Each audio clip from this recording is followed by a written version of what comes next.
So iOS 16.4 has probably been one of the weirdest updates I've probably ever seen in a very long time. It brought a lot of cool stuff to the table, but also brought a lot of weird stuff to the table, making me kind of look, I don't know how I feel about this, specific software. I was going to name this video 16.4 is horrible, but I can't even say that because 16.4, iOS 16.4, actually does bring a few things to the table. Now the good stuff, first of all, I do actually like how they brought some brand new emojis within this specific update. And we've been kind of, I will say it's been a long time since they have brought specifically brand new emojis like these amount. And these emojis also bring different colors, which is really cool. So that kind of stuff is really awesome. Another thing that they did though, and this is kind of a two-part story, was that they added additional support for the add to home screen, for the add to home screen applications from Safari. So for those of you who don't know, what you can do is, you can install an application, from the App Store, you can download an application like that. But for some workarounds, there's been some ways that you can actually use certain websites that it can actually add to home screen, and those can actually act like an application. Now, Samsung has done this before. There's been lots of other,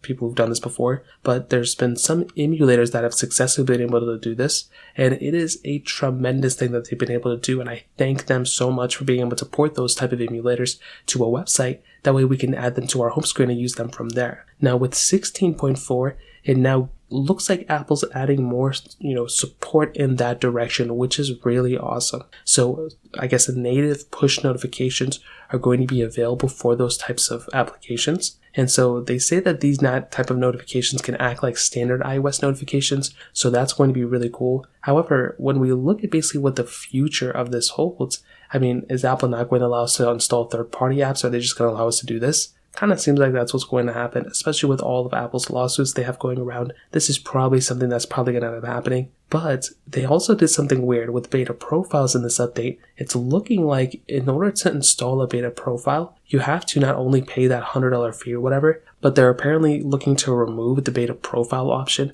within your phone. That's been basically the main way people have been able to install third-party applications on their specific device. So that is going to be a very, very interesting thing about what Apple's going to do there. Because, if you're wanting to install third-party apps, things like the Alt Store, things like the other things, you won't be able to do that on iOS 16.4 or in the future. So I think if that's what it's basically meaning, then that's going to be a very horrible thing. So that's why I'm saying iOS 16.4 is weird. It brought a lot of stuff to the table. It even brought some improvements to some additional add to home screen apps, but I guess they're going to take away beta profiles. We have no idea yet. I guess we'll have to wait and see. But in terms of that kind of covers it up there. If you have any other thoughts or questions, let me know in the comment section below. Hit the like button, that would mean so much, but definitely hit that subscribe button. More importantly than everything else, I love every single one of you guys. Hopefully I'll catch you guys in the next video. Peace out till then.